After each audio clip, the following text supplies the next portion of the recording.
talk Cool. about John's nudes till like 20 minutes in. So this We're ahead of schedule. we don't No, we have a start. capture the flag, which is how fast can we get demonetized But- every show.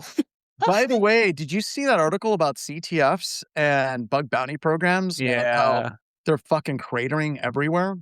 I can. Yeah. The besides San Diego CTF 1 and 2 were both won by AI. Yeah. Oh, yeah. And the only one they didn't get was where you had to call a phone number. Yeah. And nobody told us. Right. No one told us that literally the dude was just sitting in the middle of the room letting the AI do everything. He didn't even, and they were watching him. And I'm like, why did no one come tell us or like say anything? Like, you guys let him win. I don't know what to tell you. Like, I was talking to Roman at the last like Tampa CTF they did, and he totally was like, yeah, it's like I think the last team was pure AI. They just had a bot and an agent and stuff. So like CTFs are. It's a whole new world of like how you buy that. Probably system. take that one off the resume. But those black badges are still good, right? That can pay for my $200 a month Claude subscription. Yes. And then I was like, well, you could make it like really hard where you have to spend a lot of tokens, but then some people are just using their like company's tokens. Like they don't. That may not be a bad idea. How could we embed in some of these challenges something that like forks the AI off to just burn a ton? Oh, yes, we can do that, and we should. The answer is somewhere on a Wikipedia page. You must crawl every Wikipedia page. Oh my God. You must distill all knowledge, human knowledge from Wikipedia into one system prompt, and then include that in every system prompt that you send. Why don't just prompt inject them the whole entire way through the CTF? Yes, 100%. You start, hacking them, and they don't even realize it. Right? They're like, holy crap. We just inflate the context. Every time you have a context, inflate above the maximum context size. I could see it. Yeah. All right. Are we doing this show? Is everyone ready? Do people feel ready? I didn't even know we were live. Ready as we're going to get. I guess we're live. Let's roll the finger. Let's do this. Shit. Okay, let's go.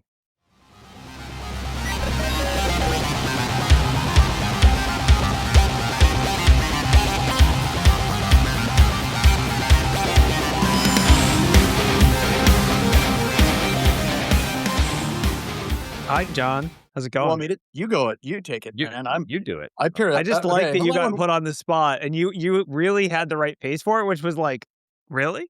Yeah, I'll do it. Hello and welcome to another edition of Black Hills Information Security, talking about news, the show where we talk about the end of Western and Eastern civilization extensively, and sometimes we talk about computer security. We've got a usual cast of characters. We also have Shane. Say hi, Shane. Great to have you with us on as well.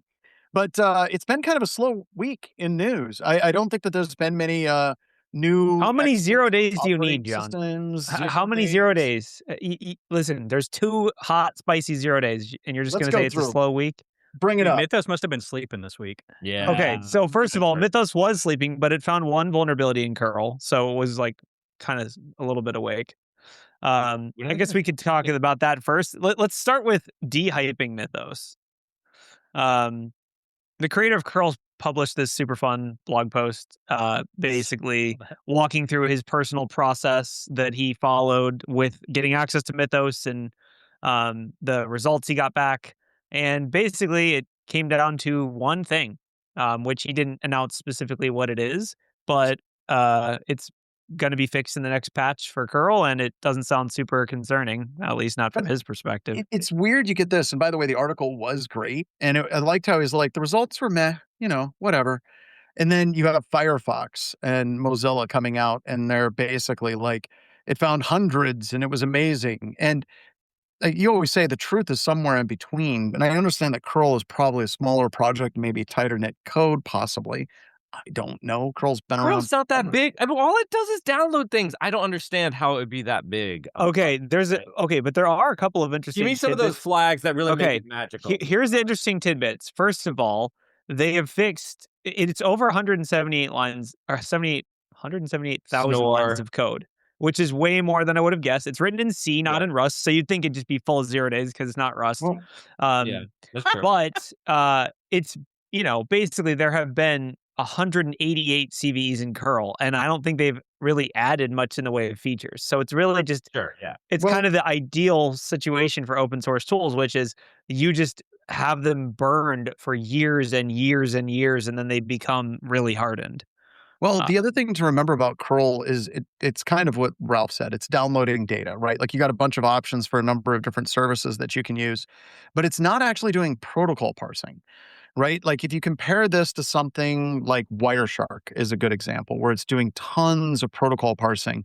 That's where your vulnerability in your attack space is going to come into play with this. So and not all that surprised because it's not all that complicated. And I know that people are like, no, there's all these amazing things you can do with curl. And I don't disagree with that, but it's not analyzing the data as it's processing and looking for No, strings or it's anything such, like it's such that. a simple application. Does it have a lot of great purposes? Yes. All right. And like I'm not saying I don't think curl is cool. I use it all the time or whatever, or wget or whatever the thing you want to do to download stuff or check something. But other than that though, I think what is it? Curl's got 178,000 lines of code and Firefox has 21 million. It's Yeah. 118 times larger code base because it does so many more things, right? Which Jesus if Christ. you do the math, that's kind of in the same space Yeah, right. of the number Yeah. of critical vulnerabilities that were Yeah. discovered. Yeah. The Um, other fun Easter egg in this article is that it's installed over 20 billion times. Oh, I'm sure.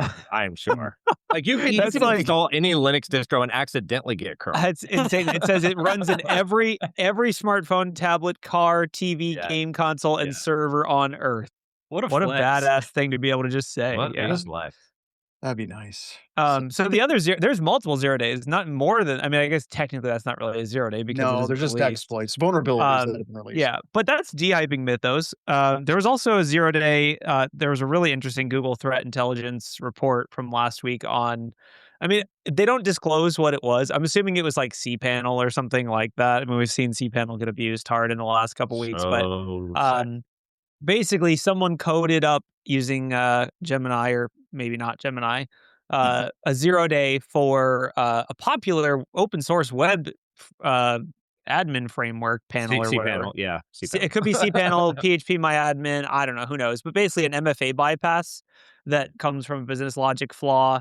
It seems like AI is really, really good at business logic flaws, and which is cool because they're kind of tricky for a human. And I don't know. It's a spicy, interesting article. A really good threat intel report from Google, as always. Mhm. I also thought it was interesting, like, you know, that this, it wasn't, again, it's like, this is what I've been harping, like my clients keep asking me. It's like, you don't need Mythos to party. You just don't. No. You can party with what we have now. You can find business logic flaws with, whatever crappy model you have sitting around in your garage. Well, Um, Corey, this gets into the conversation that I've been having with D-Rock, kind of the CTO of BHIS. And the thing that we're trying to get our head around is I believe fundamentally that in the next 8 months, the price of doing anything with AI is going to start going up, right? If It you're looking has at to. Anthropic, you're looking at, we've talked about it on the show, Yeah. OpenAI, they can't continue to lose money on what they're doing, right? They're going to follow the Uber model where they're going to be cheap, get everyone to use it, and then start raising the prices. So we're starting to, like really try to price out and continue to build what we have for infrastructure here in the office. Like we're moving our entire like power panel. We're upgrading right now to a 400 amp circuit. Damn. So it can support the level of servers that we need. Because we already have all of our password cracking rigs and all of that shit we're running, but AI is going to add another load, and then I got to add in a bunch more cooling. And my theory is that running on-prem is going to be cheaper than continuing to run this in the cloud. And anybody that's looking at this, like I think honestly, your AI bill is going to double probably Oh, yeah. by the end of this year. So we want to Yeah. get in quick, get the equipment, and this I whole actually- webcast is not helping me with that. I But had a it's like- huge long discussion with AI about this, and with AI. basically it's like its pitch is essentially. So first of all, I didn't know this, but it's actually kind of interesting. Anthropic is predicting that they're going to become profitable in 2027, which is kind of unique. OpenAI says 2030, which I feel like OpenAI's Well, case is a lot less likely to be true than Yeah. Anthropic. But 'cause that makes most sense people because- pay for Anthropic. But OpenAI's new user subscriptions have flatlined, right? And Anthropic. Well, also they have a free product. That's like where they Yeah. kind of screwed up, is they competed on that. Basically, the AI summary of this was essentially for people who don't pay for AI. For free users, nothing really changes.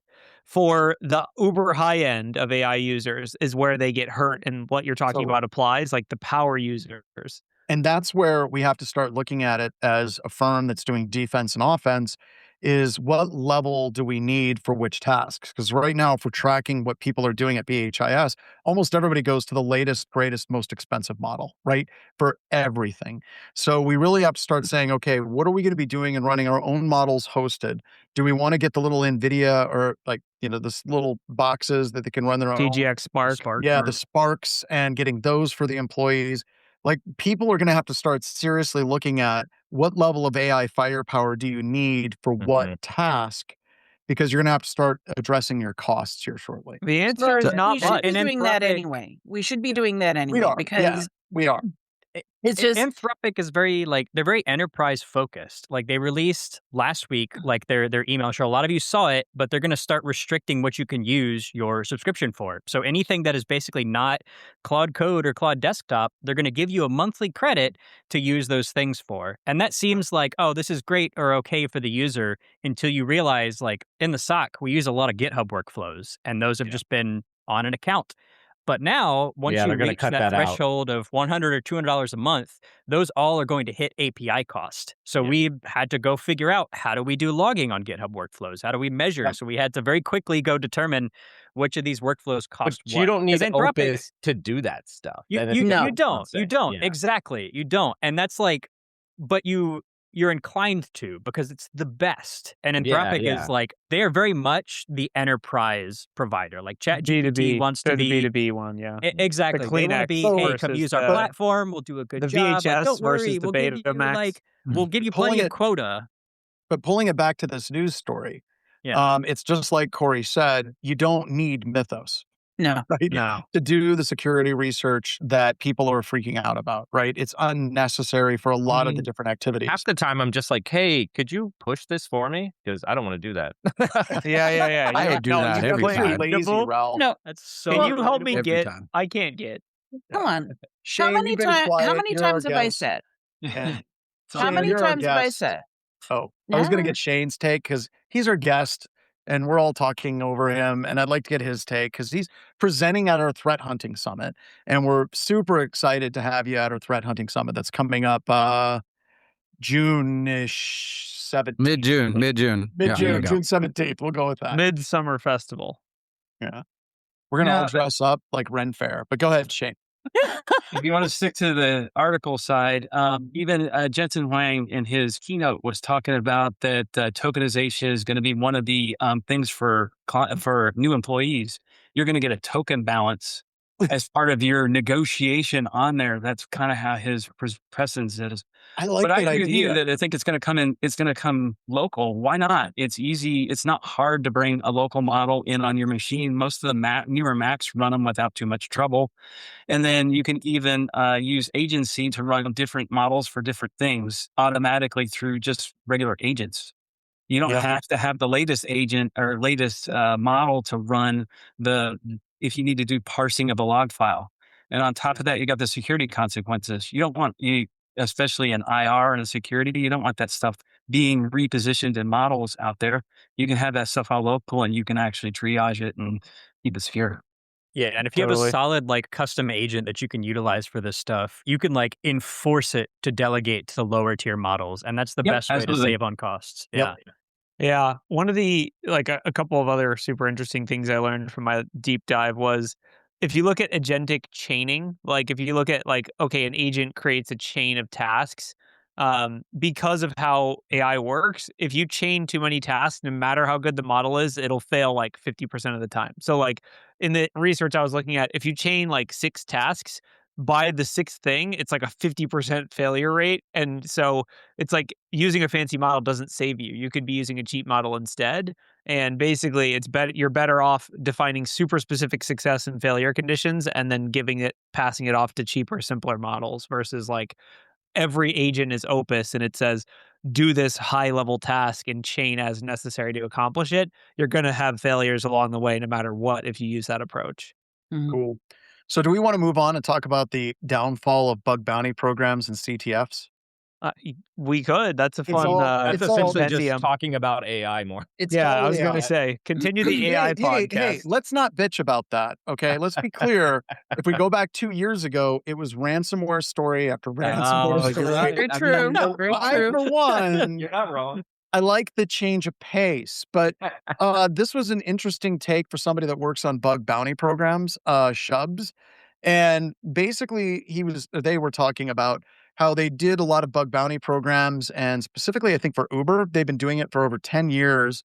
And right now, a lot of the bug bounty programs, and I've heard this from a number of other people, are overwhelmed and literally shutting down submissions.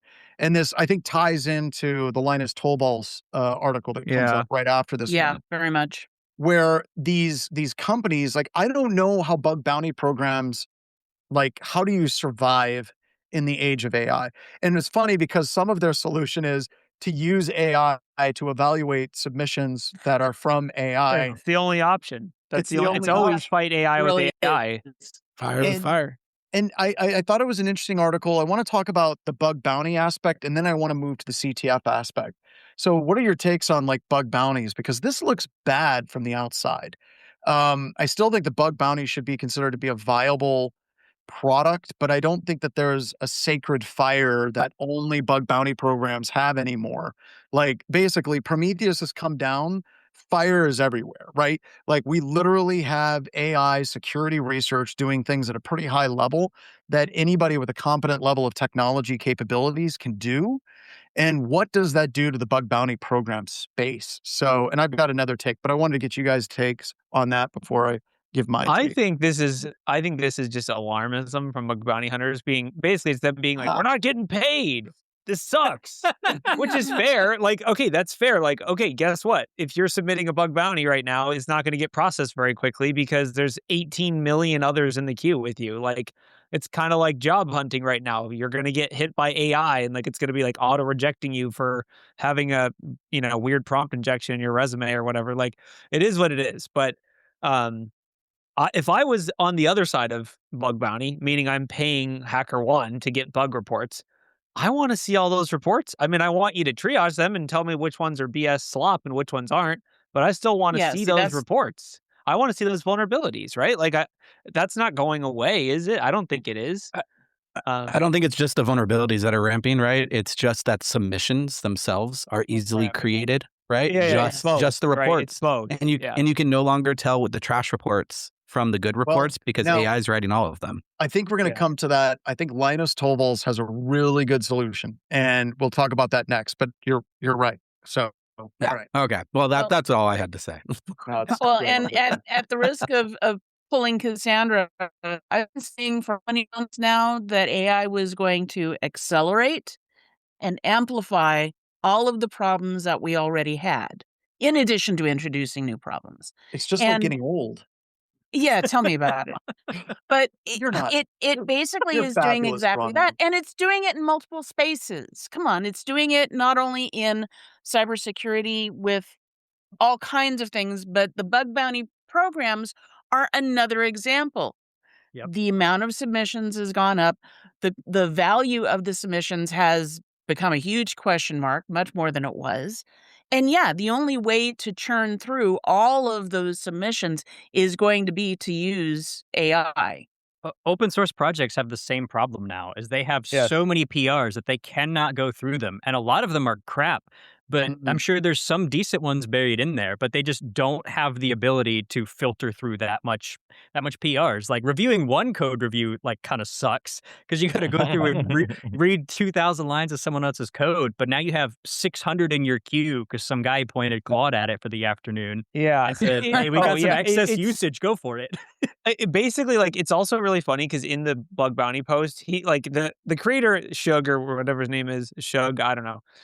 He's very self-aware where he's like, I don't like it because it breaks the ADHD loop that I rely on for bug bounty hunting. Which is totally fair. And honestly, like, what's the solution? Just be patient. Just be patient. Like, guys, these HackerOne will not go away overnight because it got AI submissions. Like, every other platform on the planet is dealing with slop. There's AI slop on Spotify. There's AI slop on YouTube. There's AI, like, this is everywhere, and it's not like anyone's like, oh, I can't watch YouTube anymore because it's all AI slop. Like they've figured out how to moderate and have their algorithms, and you will too. But I want to throw this out there. Like, I love this because it's highlighting that pen testing was never really about just finding vulnerabilities, right? I think that there were a lot of firms that tried to couch it in like, we're lead hackers, and we're going to hack your stuff better than any people can ever hack your stuff. And really, the firms that are successful and the firms that do a good job are the firms that can take the vulnerabilities and they can communicate it effectively to the customers, not just as an Easter egg hunt of here's 400 cross-site scripting vulnerabilities, but saying you have a cross-site scripting issue in your development lifecycle process that needs to be systematically addressed. You have a policy process procedure failing that is missing as far as like, let's say, change management and vulnerability analysis, right? Like pen testing never was and should have never been about I'm finding hacks. It should always be about how do we communicate vis-a-vis the customer and what are we like communicating with them to help them prioritize and really moving forward over the next year. And I'm going to talk about this on Thursday, compensating controls. There's going to be vulnerabilities that our customers are going to say, we cannot fix this. And your pen testing firm should be able to sit down with you and say, okay, here's what we can put in place as a compensating control to address this vulnerability until a patch or something else comes out. But, like I said, good firms do this, right? And I'm going to throw a shout out to sister pen testing company, TrustedSec, right? We bounce customers back and forth all the time. And the reason why is because we know after we've tested someone for 3 years, they go to another good firm, like Trusted Sec or Secure Ideas or Tim over at Red Siege. There's a whole bunch of different firms that are great. And they have that type of approach where they're not just saying, here's all the findings, here's all the hacks, give us money. Yep.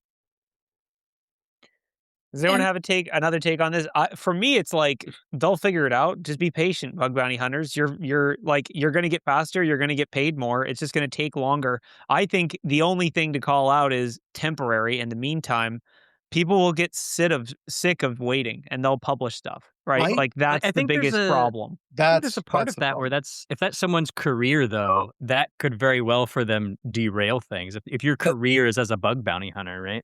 Yes, I think it's you're just right. that, but going with the CTFs, going like certainly into the CTF stuff, right? We rely on usually your GitHub or any type of repo is a more foundation for your credibility, right? Yeah. That's out the door now. Within the element, gone. right? Yeah. So nowadays, like even if you did do a CTF or you write all these blog posts and you have all this stuff in your GitHub, like you could theoretically just make it all with Claude. You just have a scheduled task to make you a blog post every day, which kind of Well, sucks. But the problem I is think- your writing sample didn't get any better.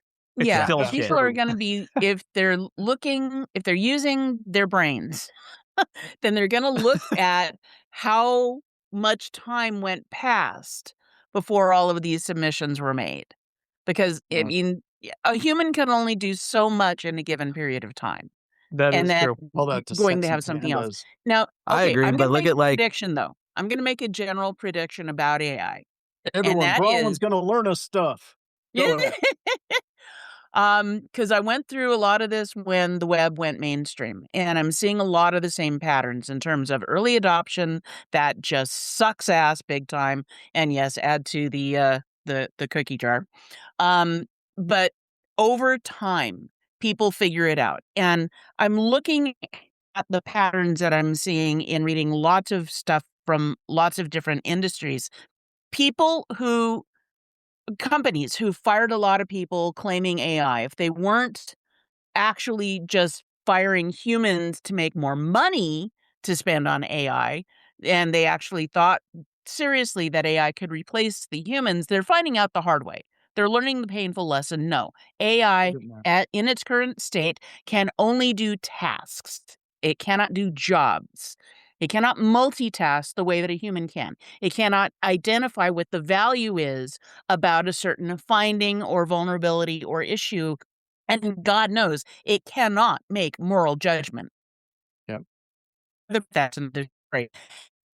The Well, thing yeah. is, in the long run, human output will increase in value as people see that the craft, the quality, and the insight is deeper. No AI could ever write Left Hand of Darkness or The Sun Also Rises. And the same thing is true going forward. And it's just going to take time for us to wait out the tech bros in Silicon Valley for them to get a clue and stop shoving bad AI down all of our collective throats. I'm out. I just know that Anthropic is like challenge accepted. Left Hand of Darkness Part 2 coming. Right Hand of Darkness? Yeah. What? Right Hand of Darkness. So Yeah, no, I agree yeah. 110%. I do. And that gets into like the webcast, and I don't want to get too much into that. But I do want to address, we talked about it before the show, but I want to bring it up here. And this actually concerns me far more than a lot of what we've talked about, CTFs. You go to conferences, and capture the flag is a big part of conferences. You know, we love hiring people that do really good at capture the flags. And it's a great delineator between somebody who can just do a multiple guess test to hands-on CTF challenges. And this scares me, right? Like AI is really, really good at doing capture the flags because there's lots of capture the flags to fuel it online. And I want to get your takes. Like, how do we deal with this to make CTFs fun and gauging the knowledge of people and not just having slop coming in all the time? So I have a take. Ralph, you have a take? yeah, Go I mean, ahead. because I thought a lot about this when I talked to Roman about like how to like hack CTFs where they weren't as easy to hack with AI. But then I just realized that like maybe the whole thing was like a CTF is like it's two things, right? It's learning skills, and it's also learning ways to maybe solve a problem that isn't known, right? And that Yes. really gets into the the unknown piece of it. And if you can solve it with AI, I feel like that's kind of a valid way to attack it, right? Totally. And so Yep. the flip side of that is, how do I create a problem that is not AI resistant, but just like built to fight this war? You're kind of like saying like you can't have AI, but in your business you're totally going to need AI. So like where do we draw It would that be line? unrealistic to say Yeah. no AI. That's Yeah. not a real option. Yeah. Okay. So I Yeah. totally agree. And here's my take. I'm curious if people agree or disagree with this. I think the concept of banning AI or having an AI-free CTF is pointless. At that point, CTFs are completely diverging from reality. If we're looking at, like, I'm looking at my team of 12 pen testers, they aren't doing things differently. They're just more efficient and beasts with AI, right? Like AI isn't making us, it's not making our jobs easier. It's making our jobs harder because we're finding more things and we're being more thorough and we're digging in deeper than we would have before. Last week, I had an AI bypass a WAF. I'm not doing that. I don't know how to freaking bypass a WAF. It like things like that. I would have just given up and AI is going to go deeper. Um, I think CTFs are just going to have to get harder. That's basically what it I, comes down to. CTFs have to get hard enough that if you're using Claude skills, they aren't just easy mode. Like that's basically what it comes down to. I do also think and like environments have to get more complex, chains have to get deeper. Like it's kind of, use AI to build the challenges and they'll get harder. I, I also do think there are some really fun ways to think about how you could make an AI resistant challenge. And there are some ways that LLMs think that is inherently broken. And you can exploit that to make a challenge that a human could easily solve and that an AI would never get. And I think that's a fun, I'm not saying that should be the entire challenge, but I think it's a really fun concept of like some of the challenges are just pen testy, hackery bits that AI can rip through, but they're really hard, basically impossible without AI. And then also having some super simple, like, an example is linear thinking. So like if you ask Claude, okay, I have a shirt on my, I have a shirt outside that's going to dry in 1 hour. If I add 9 more shirts, how long will it dry? And it will think it's 10 times longer because it's 10 more shirts. It's this still an hour because it's nonlinear. Right. Like AI doesn't Yeah. think in that way. And so it's a fun concept of like how you design a challenge that's resistant to LLM style thinking. so You could Anyway, also make a yeah. challenge that involves analog clock faces. They still suck at that. I want to put another alternative on the table, and I want you guys to think of it in terms of chess. Chess, by and large, has been pretty well solved by Stockfish. I mean, there's still room for improvement, but Stockfish is a open source chess engine that literally will beat Magnus, like the world's yeah. like the best chess player we've seen in history. It will beat him pretty regularly, right? But because we have Stockfish, doesn't mean that competitions like chess.com and speed chess challenges all of a sudden um are not, how do I put this? There's more people playing chess now than ever before. And there's more competitions, there's more interest in chess.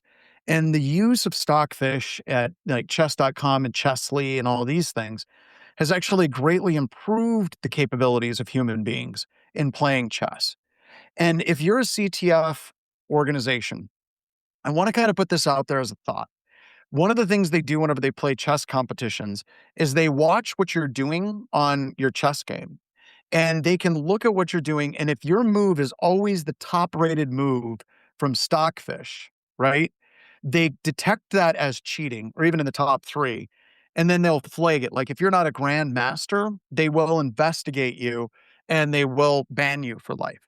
So one of the things that I've been playing with as a CTF challenge system going forward with Meta CTF is we don't let people use their computers Yeah. to do the CTF. They log into Meta CTF, they use Guacamole, that video section is forked, and they're going through, and I'm not streaming their system, I'm not sniffing their packets. They're just going into a Guacamole instance in Amazon, and they're able to do the CTF only through that environment, through a Windows system and a Linux system that we give them. It's being streamed. We can have analysis of AI on the other side, and we can watch them solve these challenges. That's one of the thoughts that I have. My point is, this has been solved by chess. There were a bunch of people that thought chess was dead. Like there was no way that anybody would ever be able to beat computers, and AI is making it more interesting. But I'm just throwing this out there as a thought. If you have a CTF, people have to log into your CTF environment and do those challenges in a way that is streamed via Guacamole on a system that's not their personal computer system. And then we can use AI to analyze what people did. We can use AI afterwards, like if you have a competition of people and say, here's the winner, look, they're running curl. Like, oh my God, there's a vulnerability in that version of curl. I think it gives us a lot of opportunities to make it more interesting. We just have to adhere to the fact that, just like Bronwyn said, I'm paraphrasing, shit's changing. We better change with it. I think that's a separate category. That's my take. Agreed. You have like the it's human it's similar- CTF. Yeah, exactly. It's like sports. Like, dude, I race bikes, and I don't race against fast people because I'm not fast. It would be a super boring. It would be the most boring race ever to have me race against a pro. They're just gonna crush me. Like it's like a different category. You have AI assisted CTF. You have human CTF. Yeah. Two different categories. Two different approaches. Prizes. Different I prizes. think the one thing I don't think we're discussing is the difference between a red team CTF and a blue team CTF. Like you guys, I think they're inherently different.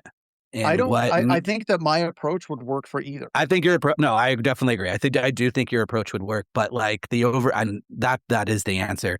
But with like the one thing with the blue team backup, like what I've been doing is you make people not just write a report, but you have to explain to me how you got to that conclusion. Right? Because I have to provide evidence and provide you do stuff to it every time. If you can get the AI to help you provide that evidence and say why something is particularly important, that great. But you have to at least show me how you do it and how to do it. And I've been doing that with like junior analysts. Like, you can go ask Claude if this hash is anywhere in our environment. Yeah, but how would you do that in our SEM? Don't ask Claude. Show me, give me the query. Right? Yeah. Like, here's the problem, though. If you do that for a CTF, you already lost half the CTF players because they don't want to write reports. Good. Then those are the CTF players you don't want to hire, right? If they don't want to write reports, they don't have a future in this industry. Education so has had sort of the same issue, right? Where it's like, how do we stop people from cheating on their test? It's you use their machine or you do it in person and somebody proctors you. Like, that is the only way to get around the cheating. Yeah. And there's three categories then. There's one CTF where you have to write reports. That already fixes the AI problem. Seriously, I genuinely think it does. If there's a single M dash. Yeah, I was going to say, like, just one. We know you did not use Word. I guess what I would say is like, so like we're looking inwards at BHIS. how do we hire? We don't just see like, oh, you want a CTF? Here's your job. Like, obviously, we have CTFs could do the same thing of being like, there are CTFs that are more reporting based and not based just purely in score. Then there's like the non-AI assisted category, which John was talking about. Then there's the AI assisted. It's like the open category. It's like, let it rip, baby. How many tokens you got? Like, let's go. What if we did it like they did the CTF, and at the end we do like the UK master's thesis defending approach, where you Yeah. get the three teams Jeopardy Yeah. style, and it's like, on this Oh. challenge you used curl, da da da da da. Can Why? explain, and then they have to be AI. like, well, we were using these options. This is why we Because said of that, this is AI. what we did, and that's what universities and high schools are doing. They're like, write your paper with AI. And we're going to grade it knowing that you're using AI. So we expect no grammatical errors. We expect dead and jashes. But then when you're graded, you have to get in front of the class and answer questions about your paper. In Forensics 508, not to like at the end you do an II report, right? You have to go all the way through it. Then you have to present it. And that's usually when the teams fail, is when the presenting happens. And like, I found this. I found this hash. It's everywhere. Well, why? So, okay. So, Shane, do you play a lot of CTFs out of curiosity, or have you in the past? I played a little bit here and there, but not as much. I helped work on some of those indirectly through just kind of like the prompt side of it. Like, here's what I want to do. And I also teach a class on ethical hacking. So some of that plays a role in there. But some of the things you can get around with it, like my password hacking or cracking one of the nuances they have to do is you have to tell me how long it took you to actually crack each password. How much time? AI is not going to necessarily tell you that. And then it's the difference between a rainbow table and an actual just hashing your, going through the hashes. So you can trip them up that way. But I agree with what John was saying about where you could kind of like have a closed environment, like almost like Citrix is the first thing I thought of when he was saying that. You're in that like domiciled bubble and you can only do what's there. So then that puts you in a position to where, and then the other thing I was thinking, if you're doing that, like what I think Hack in the Box does it, where it spins up little virtual machines and you have to go, you can't just point an AI at that and start digging in. The last thing was one of my other cohorts, what he does with he has a physical part to it. What I mean by that is some of the flags that you get in there. You gotta arm wrestle Dave Kennedy for this next play. He has a small, It's like Double Dare on Nickelodeon. There's less line now. They do that at DEF CON too. So not for the CTF, but for like the RF Village and other things like that, where they have like rabbits and other things like that. So essentially it becomes a scavenger hunt, a real life scavenger hunt, not a digital one. And so when you put that piece in there, then that can slow people down. Except for then what you'll end up building though is runners. So what ends up happening is you get tasked off to that work. Another thing too that I thought of was making a system that you had to go in to manually enter the answer. So there's some physical process so that you can't brute force that answer, right? You can't just ask it over and over again. That's another way to prevent the system from essentially getting a feedback loop where it can find the value where someone. Yeah, you're basically fuzzing the freaking applicant. Yes. I'm teaching an intro to operating systems course for a college right now. And they have one of those labs where you have to log in and do all the stuff, right? And everyone was having a really hard time with the labs. And I'm like, oh, I wonder if I could just have Claude do all this for me. Claude couldn't do it, not because it couldn't figure out the labs, but because the questions of the labs were written so bad that it couldn't figure it out, and I couldn't figure it out. So you're calling it the ISC squared methodology. This is a horrible pepping question. Okay, right. so I want to move on to Linus. Can we go to Linus Tolballs? And he's talking about, once again, it's AI slop. And he's got two beautiful things that I think are amazing in this article. Thing one, he said, if you use AI to find vulnerabilities in the Linux kernel, odds are somebody else already has. Like, don't bother to resubmit it. And number two, he said, and I love this approach. He said, our submission guidelines are you find the bug, but you also have to submit a code solution to solve that bug. And he said that just washes out like a huge percentage of the submissions that are coming through.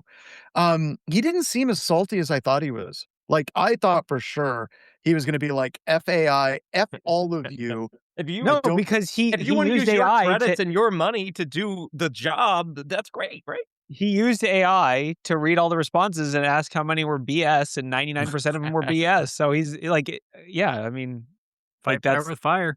Yeah, fight fire with fire. Like if you just set these simple guidelines, like it has to have a patch, it has to be passcode, it has to, meet our guidelines. How many submissions are left? 6. Okay. Like great. But yeah, I mean, also, love it. behind the scenes, like I'm just going to go ahead and speculate that Torvalds and the Linux crew got access to Mythos pretty early on. Yeah, I'm willing to bet. Like I'm guessing, like if I made a model that was good at bug hunting, I'd be like, Linux, where are you, Linux? Like I need to fix you right now. Like that, it's the easiest thing to pull apart and fix. It's also similar to curl, where this is battle hardened code, guys. This is not. I mean, there was copy fail. There have been some fun, spicy ones recently, but Linux is hardened. It's been tested a bajillion times by a bajillion different people, and it's not just easy to, hey, Claude. Yeah, I'm going away for the I'd say the weekend. only downside is there's so many contributors, and that's really where usually the bugs come up, right? When you have a ton of people all contributing, and then you have to validate and all the other fun stuff. So, I mean, that's why there keeps continuing to be bugs, right? But humans, right? Weird. True. All right, let's segue to the next article. John wants to talk about a new Roomba that he's going to buy. The new Roomba. The new Roomba. The Rumble Roomba from Germany. Rumble Roomba. So this is a great story, and it's kind of terrifying, but I think it's good. So Germany is flooding Ukraine. I think flooding is a bit overselling it, but there's hundreds of. There is some mud in the picture, so it's fine. There is some mud in the picture. They call them Gurkhan combat robots. And isn't it called like the Roomba Schnackenstocken or some shit like that? But it's funny because, I think it's good because it allows them to get supplies to the front line and certain things that, you wouldn't want to put humans at risk and actually doing these things. It's kind of getting away from AI, but it's tangentially associated with it. But it's just kind of showing the evolution of technology. And this is now the robot side of it. And the reason why I'm excited about this as a security practitioner is it's more stuff to test. Like I just cannot wait to get one of these in the office, and I'm in the radiology room where if it gets tested, it's going to be in here because I have lead-lined walls in this, so there's no signal leakage out of this room. But I want to get you guys' take on this. I think it's good that maybe we have fewer people in harm's way, but then again, the guy that invented the machine gun thought it would lead to fewer deaths. And he was wrong. What are you saying? People are going to get run over by the Robo-Roomba? So, okay, John, instead of having a riding mower, you're at one of these robots and ride it in Sturgis. Bronwyn, I love you. You need to talk to my wife. And subtly drop, John's birthday is coming up. And he needs a Rambo Roomba. I think this war is really interesting because what do you call it? We're getting to see modern warfare developed in real time, and it's wild, right? Like the Ukraine war is a modern day battlefield, right? Drones, the new robot that carries, or other, like, this is all happening, and because they're fighting in this new battlefield, and they're developing it on the fly. The wildest part of this, though, is not just security, as you mentioned, John, right? But also just the rapid development and the non-reliance on China and other countries to develop technology so you can actually fight a war, right? It's pretty wild. Anyways. The folks in Ukraine have been brilliant as far as I'm concerned. Their adaptability. Why haven't we seen one of these? Their resilience. We haven't seen any of these in video games. Like we've seen plenty of robots running around, but not one that's like bringing you ammo, right? Like, right? Like Battlefront 2. Come on, man. Did they have a bot that brought you ammo in the newest Battlefront? I don't think so. I don't remember. In the old one. In the old one, but not. Okay, has anyone seen, this is kind of off topic, but it's also very much on topic. Has anyone seen the videos of like the Coco delivery robots, like just crashing? Oh my God. Crashing and causing chaos? Yeah. Okay, so like if you haven't been exposed to this on the internet, I'm sorry, but you're in for a treat when you go hunting for this. But just go on YouTube or TikTok or wherever you go and search Coco robot fail. COCO, and just watch the videos of these. They're basically like delivery bots, that just fail in the most hilarious ways of just like falling down stairs, driving into floods, driving into tunnels. I love. Don't forget the empty Waymos that are terrorizing the towns in Georgia. My So favorite the question Coco is fail is this is going to be what somebody we ordered see? food to be delivered in like underneath an overpass on an interstate in like a tent city with a bunch of homeless people.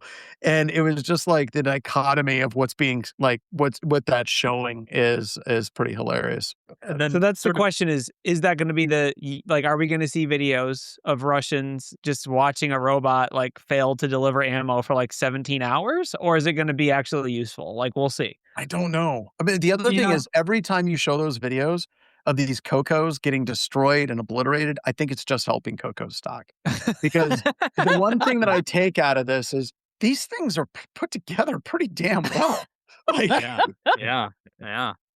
So they can And I drive think into floods, they can get run over by cars. part of it with the drones will always rely on the humans that operate them to an extent, right? Like there was that video I think that I saw last week where somebody had deployed this new like farming drone and they took it off from like a street. And so they take off and start to move across the road towards the farm and it's immediately run into by like a by a big truck and sent into like a bunch of Oh pieces. no. Like saw that. Oh, Yes, I don't know. I mean, this is. I will say, like, anytime for something like this, you can place a human that's potential lives saved, but also, yeah. is it going to, or is it going to be like, as I ordered ammo like 17 hours ago, and it just says its tracking number is missing, and Your well, we got to Coco's get en Amazon route. Prime over there, Your man. That's the Coco's en solution. route. your Coco Dude. has been rerouted. Oh no! Those Amazon delivery bots that like fly over people's houses and then drop a parachute of top ramen at your house for you, like I'm so excited for that. The future is here. All I right, gotta next say, article. like, We may not have our flying cars yet, but we got. I just flying imagine John delivery out there with like soon. a directional antenna trying to hack as it flies by, right? Like drop package, drop package, drop drop package, package. drop signal, drop signal. Yeah, I once again, I love this stuff because if we go back to around Christmas, I was like, man, the rate of AI improvement in like October, November last year was just off the charts, right? And there was a lot of fear in the industry and even internally. People like, what does this mean for us? There's so much more technology and there's so many ways, just like Bronwyn was talking about. It's just going to be applied in so many ways that we haven't even thought of yet. That hey, we're going to need security and all that shit. And it's job security, y'all. Like, and Bronwyn also mentioned if any of you are listening to this and you're like, well, we're going to cut back our staff because AI is going to save us money, you are wrong. You are so wrong and you're going to get hit hard. I don't care if you're in offense. I don't care if you're in defense. You can't look at this as like, well, we need fewer humans in security now. Maybe if you're in the food delivery industry, your job may be at risk. But in security, it's going to be wild times. Just remember, chaos is a ladder. Yeah. So, It'll let your people okay. do more and faster, but Yeah, break more stuff faster. But Make- restrict their make more tokens. yeah. problems. Issues. But I There was need a to post- restrict their tokens. There was a somehow. post about that this week where it was talking about as you get down the AI pipeline and you use AI to build or develop, you are building yourself into like this position where you have so much like tech sprawl and tech debt and all these different pieces that there comes a point where if you stop using AI, you are toast. So as you're building out these processes, you're building so much more work for yourself that you can't get away from. But that goes back to what we've talked about in the past about the coming SaaS apocalypse. And I saw other articles that flat out said SaaS is dead. I can't remember who said that this last week. But if you John, Google- AI is SaaS, dude. Not to burst your But bubble. that's my point. If you're looking at SaaS as like a company that you produce a service and somebody can rebuild that SaaS product from scratch with an internal team, like the idea of buying SaaS from a third-party vendor, spending potentially hundreds of thousands of dollars for something to be internally developed, this gets back to Hayden's point. If you now have this code base where all of a sudden we have an explosion of software being written, and this is one of the things that I don't think that people understand about AI, is whenever you're using AI to write code, it's using a part of its quote unquote brain that's completely effing disconnected from the security code analysis part of its brain. Those are trained on two completely different data sets.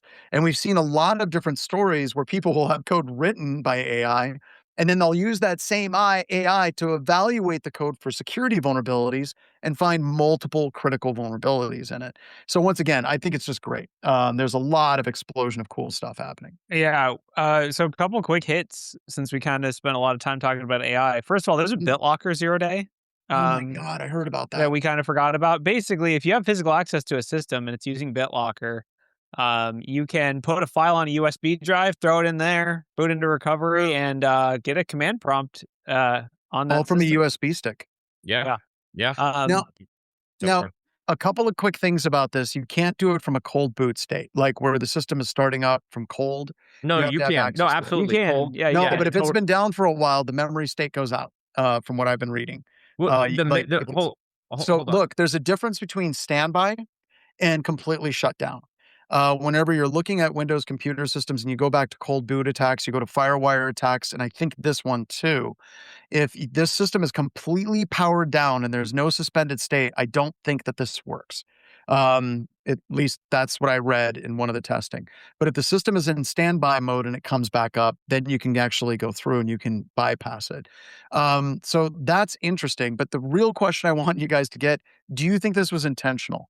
Do you think this was a backdoor that Microsoft put in? Yeah, I think it's a backdoor of the micro. Okay. I'm going to go with no. People were like, oh, the bug bounty researcher themselves said, I just can't see any other explanation. I was like, dude, is this your first Microsoft bug?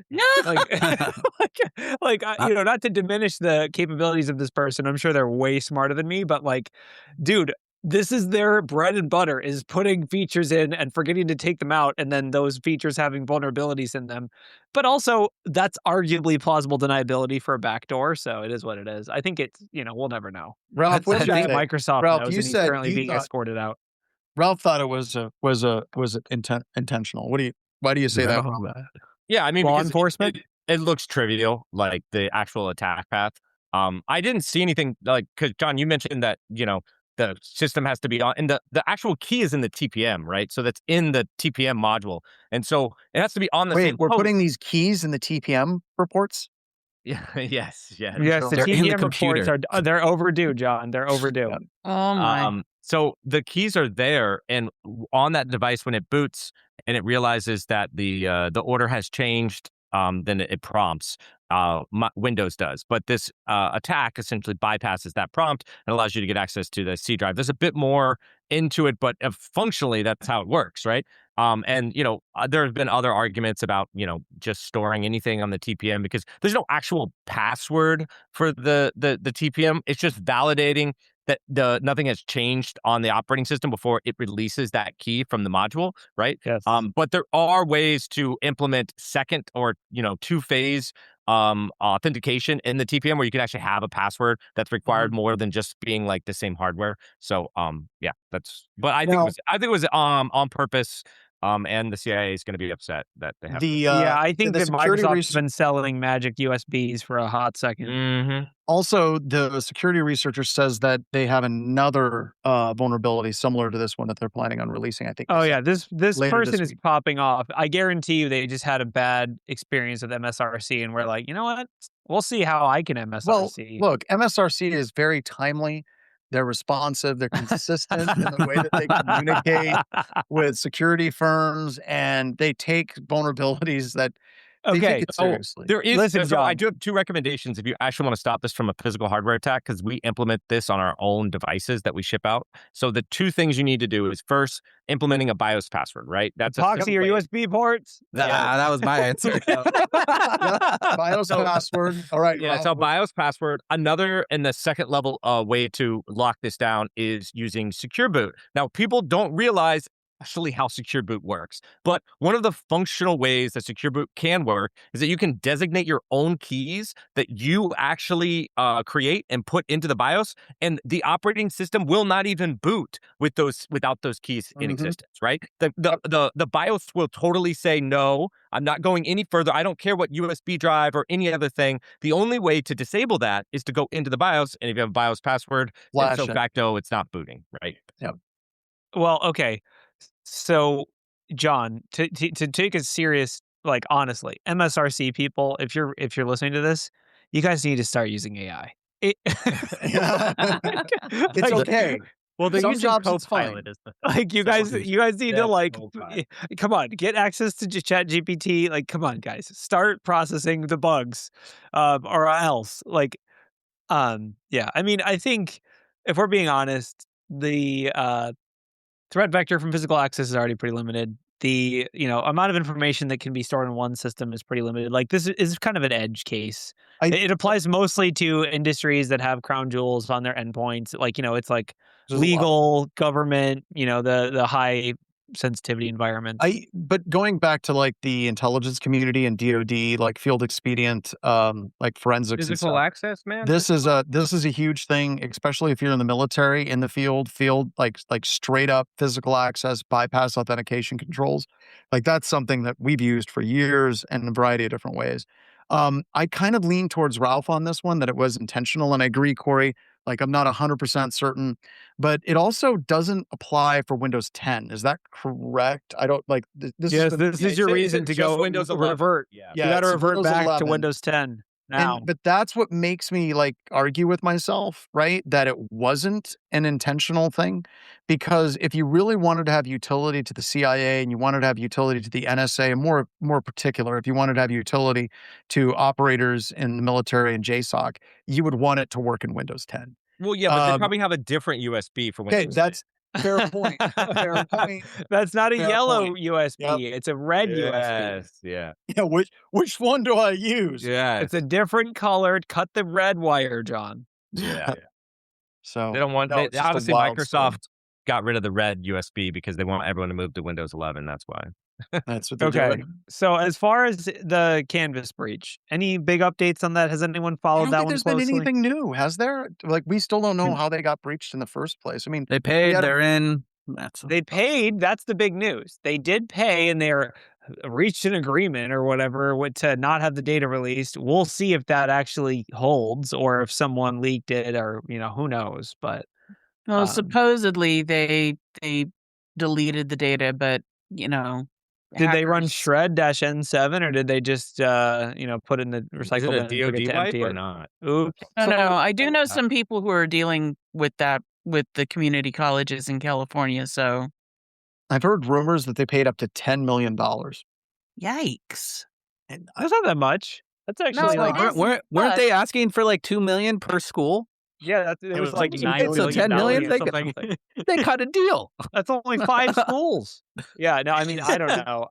It's a bummer because I almost guarantee you that $10 million is going to go to absolutely no one. Like that's going to that's not actually buying any security. But I understand, No. like they've kind of dropped it. They dropped the ball a few times, so it tracks that they would also pay the ransom. But who knows? Behind closed I'm just doors, glad I'm sure my there was a alma lot mater of doesn't discussions. use Canvas. Really, I want my records to be breached. That's my it's favorite. just easier for me to thing. get my shit when I inevitably spill coffee on my computer. It's just Yeah, it's way easier. I like to back up my data on all the ransomware clouds. That's typically where I put it. and it's safe, right? Yeah. Yeah. There was a couple of like non-starter articles that we thought were really dumb that we should call out. Please do it. Please do it. Please do the ones. Wasn't there One. the was Pan one of OS. This we had- TechCrunch. Oh, go ahead. Yeah, The okay, one from the so sun. there was one that somehow yeah, I don't know. Apparently, like some lady's nudes leaked, and somehow that's newsworthy. I don't know why, but I don't know. It had to do with their clients, but we don't. It's need like to go- Android spyware.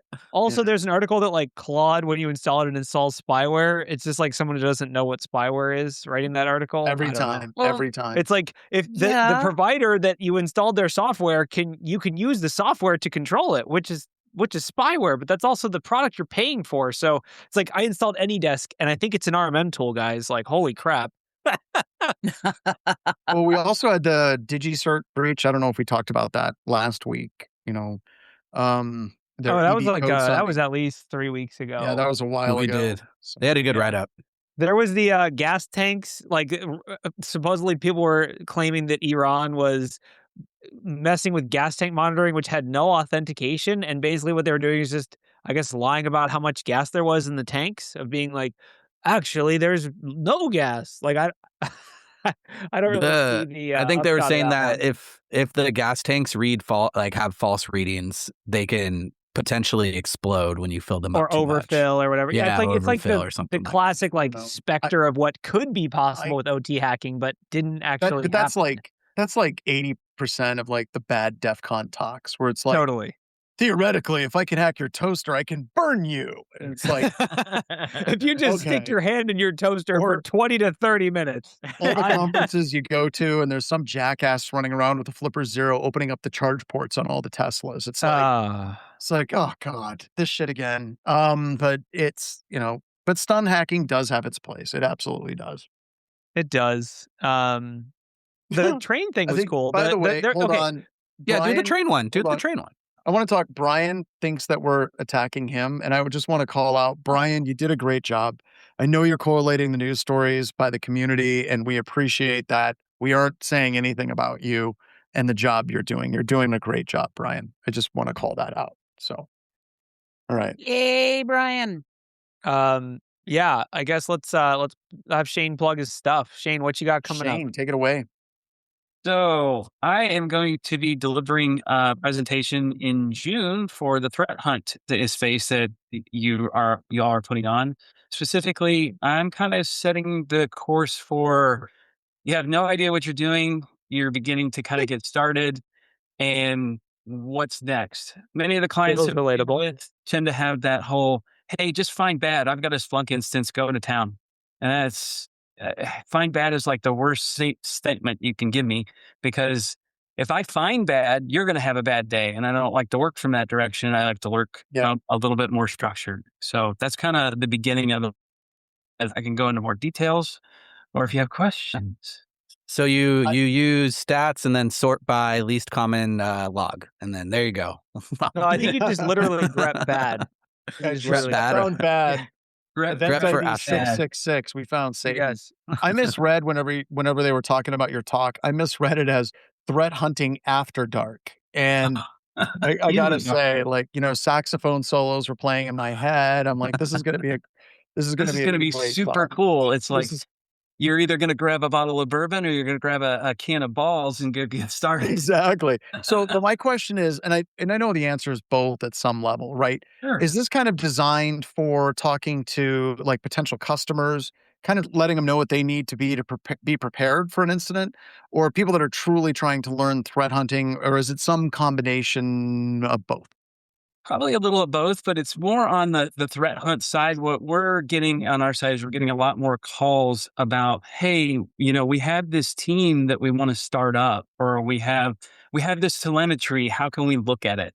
And starting to build that, but all they know is alert, detect, and that kind of environment. They don't know how to actually do hypothesis drawing and instead of that, just react. That's the only thing they know. And I think that that's a huge problem, right? Like whenever I talk about threat hunting, a lot of people think, well, we have a SIM, we have an EDR, we're getting alerts. And I think you're starting with the base, like presumption that the type of attacker you're going for is bypassing those particular security controls. Whether they're on a device that doesn't have the telemetry or you're dealing with some advanced adversaries. And I think for me personally, that's like a huge mind shift away from detection and alert tuning logic to you're actually, like you said, coming up with a theory and you're going and hunting for more advanced adversaries. Is that kind of the way you look at it as well? Yeah, advanced adversaries as well as just dumb stuff that's on the network that like, how do you actually know you have all of your assets covered? How do you know? You go, I have a SIM. Okay, you've got a SIM. What are you using to? You got an EDR. Did you cross reference them to see if your SIM actually has the same number of assets reporting as what you have in your EDR? If you don't, My secret. I don't tell people that. That's proprietary information, Shane. You're sharing all the secret You go to a tips. job, you cross correlate, and you're like, "Hey, we're missing 10,000 agents." They're like, "What?" Dude, don't laugh. That literally happened to us last week. I won't say anything. No. It happens all the time. Like, what do you mean? What do you mean? 30% of our environment has no EPP or EDR? It's like those words you just said, or what I just said to you. Exactly. Or what do you mean there's 2003 on the network? Come on. Oh, that's the best. I had one of those not too long, last year, actually. But yeah, getting I like that how these and then building them up conversations from there. eventually devolve into drinking. It's like, okay, the worst network I ever saw, crack. Okay, it's going to take a shot of whiskey to get through this one. It's Yeah. just like Defenders, man. So, all right. Well, we're that note, over. Yeah, Wade has stuff. Ralph has stuff. There's other stuff to plug, but they'll be probably here next week to plug their stuff. More than likely. Probably, We've got yeah. no More place CTI else to classes. go. Come take Yeah, CTI stuff. Have fun. John, aren't you like doing a webcast this week or something? I am. The webcast is basically how we're doing AI wrong and looking at AI incorrectly, and it has a lot to what we talked about today, where people are like, it's going to save money, it's going to be more efficient, it's going to solve security. It's like all of that crap's not true, and it's going to be a roundtable. We're going to get a bunch of people from BHIS, and I'm probably just going to do it without slides. Just bring up news stories and kind of talk about it in terms of like, what can we take from this as far as trending. And then I'm also going to talk a lot about at BHIS on the offensive side, Corey, stuff we've talked about, where it's like, we truly thought that AI was going to make us like faster at doing our jobs.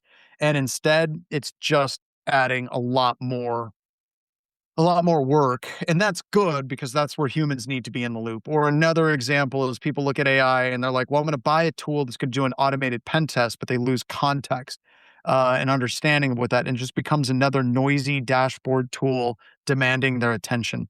And how we need, once again, like Bronwyn said, humans in the loop. You're just with AI, you're moving the bottleneck. If you're using it to develop code, great. You can code, let's say, 100 times faster. You're moving the bottleneck to QA, QC. You're moving the bottleneck to deriving the requirements. You're moving the bottlenecks. And we've just got to understand that humans are still required in this as well. For now, anyway. All right. On that note, we'll see you all next week. Thanks for coming. Later, Hope your everybody. cloud usage resets prematurely. Later.